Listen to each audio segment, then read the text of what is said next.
Alright guys, this is Kevin with the Tractors Experience. We finally got our door working. It's not completely finished yet. We do have to put the mounts up for the track. However, we were able to raise the door. It's a 14-foot door and it's solid panel, no insulation in it. We weighed each one of these panels. They weigh approximately 85 pounds, so in total the door weighs almost 570 pounds. Let me see, 85, 7, yeah. About 570, 580 pounds, something like that. Close to 600 pounds. With this door, it's a torsion style setup. If you look up here, there's torsion springs that go across, and what I'll do is I'll step back so we can get a better look at it here. Up here you can see it uses a cable that wraps around a drum, and there's a torsion spring, and then there's a joint box or a joint connection, and then another torsion spring, and then another roller, and then right here is another cable that drops down, and these cables mount all the way down to the bottom of the door. Down here, if I zoom back out here, you can see there's a cable in there that mounts all the way to the bottom of the door, and it's on both sides. These cables are the ones that ride. You can see this one right here. These cables are the ones that ride up here onto these drums, and they just kind of like clip into place and then ride in each one of those little grooves. With this door, we have a hand crank. Going to side mount electric door opener at some point, and then we want to put a couple photo eyes in so we can have multiple different stopping points on the door.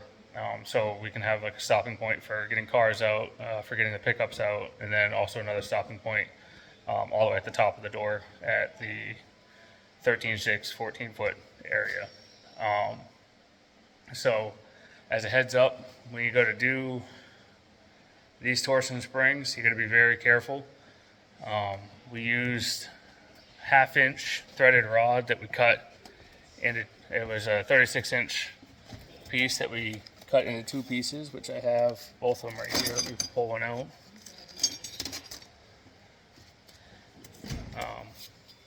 We use rods. You want to use 2 of them.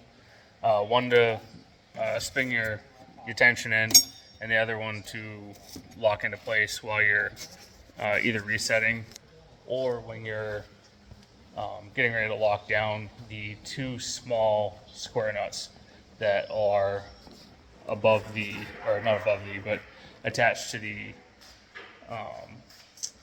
arms, or the pieces which are right there. On this door, we did the math on it, and the math said it should have been 12 turns for our door, which we're not 100% sure if it's right or not, because we found different information on different websites. So we started with 8 on this one, and we did 6 on this one because it was very hard to rotate. I ended up bringing this one up to 10, and then this one's at 8 1/4 turns. When you get to a certain point, you want to be doing these in quarter turns.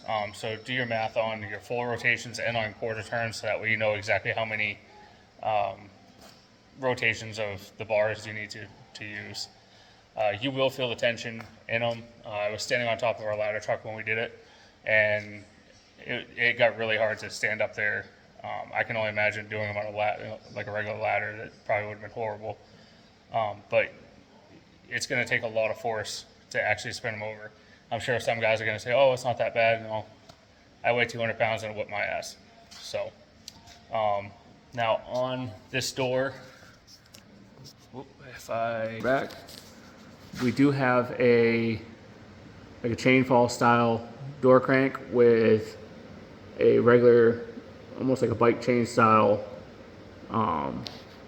sprocket, which there's a small sprocket here and a big sprocket there. And when you pull on this chain here, you pull it down, the door goes up. And if you pull, let me get my finger back here. If you pull on that one, it'll go down. For the most part, just because there's enough weight there. We have not had the door all the way up, but as I said, right now, as you look up there by the light, you can see we only have rope tied to each one. And the rope over here is actually tied about halfway back. Plus I gotta hang all this wiring up above the door so it doesn't get caught in the track. The other thing we need to do is put stops in once we turn around and get the brackets in to hold the door in place, which I might be able to do both at the same time on the back brackets. My method of bracketing is going to be using steel, perforated steel, 2 pieces of angle, and then a piece of flat as a link, or something to brace it with. And then I'm literally going to attach into the ridge up in here, just because I know that's one of the strongest parts of the Quanset building. So that's a quick look at the door. If you also want to look on this door, we have completely rebuilt every piece of this door. And I'm going around here. I want you to notice, as I zoom you back out, from here to the door is almost flush. And as you come up, each one's going to get a little bit further from the door on the track. And that's pretty much so as your door goes up, it will seat completely flat into your door frame. And if you look all the way up there, you can see the very last one is out there probably about 3 inches, 3.5 inches. And that is so the door will seat flush into the frame. Now, another thing that we have an issue with, because of the way we set our frame up, which you can't see right now because it's kind of dark outside. I guess you can see a little bit. You can see the white right there. That's outside. I still need to do finish paneling all the way around the outside of my posts for the door, and then also put some sort of seal, which I'm probably going to end up using about 1/4 to 1/2 inch rubber seal that will seat right up against the door. So that's a quick look on how the big 14-foot door went in. I'm also going to do a quick video, definitely won't be as long, for my 10-foot door, just so people that want to see how they're built can understand how they're built and how we made it work for us. So I thank you for spending your time with me, and hopefully learning something.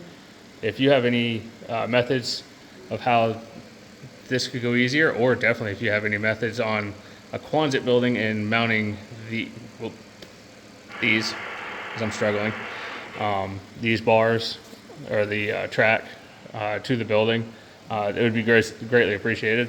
However, hopefully they'll be done within the next week or two as time progresses. So thank you for following along, and I'll catch you guys later.